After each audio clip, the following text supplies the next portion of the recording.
while it was going on, did you have a sense that you were doing something that was impacting and affecting a whole generation growing up with it, or were you just trying to get through each day to make it No, the I best? think when you're producing a daily program 5 days a week, it's like being a mouse on a treadmill. You know, you're going around, you're just focusing on getting your show out each day. You don't have time to get that perspective until years later when you've left.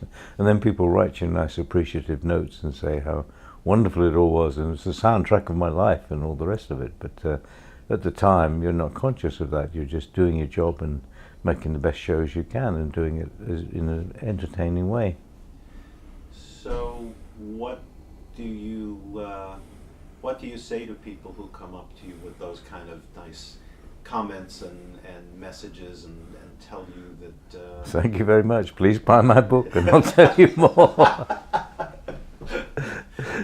I mean, do you understand what they're saying? I do understand, John, but to be serious, I mean, one of the problems is that the station, because I was with it so long, from 1957 till 1993, I was growing older, and the audience stayed with it. We didn't lose them. So the problem for the BBC was that it was running 4 national networks, and its youth network, which it started out as in 1967, just got older and older, and the audience got older and older too. It wasn't pulling in the very young people, and the reason why I had to go and was replaced was because they wanted somebody younger to pull in a younger audience and say, well, we've got to attract new people to listen to the BBC, not just all the old ones that love everything that's going on.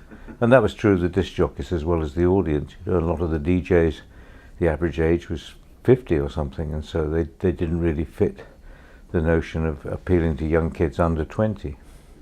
What I wanted to do when I was leaving, and I said, yes, it's quite right, you should get someone younger to run Radio 1. Let me go and run Radio 2. And the problem you have with the older DJs is they are incredibly popular. Why don't we put them on Radio 2? Let me run Radio 2 for the last 10 years of my career, and I will get you the biggest audience you could possibly have.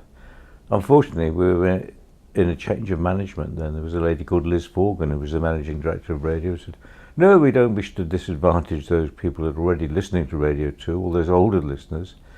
So we won't do that. And it took another 10 years before a man called Jim Moyer came in and took over Radio 2 and did exactly that thing with Alan Freeman and Bob Harris and Steve Wright and people like that who'd been very successful on Radio 1.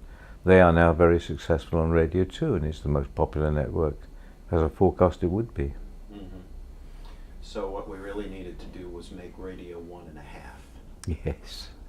Which would have been a nice Well, jingle to sing, you know. Radio 1.5.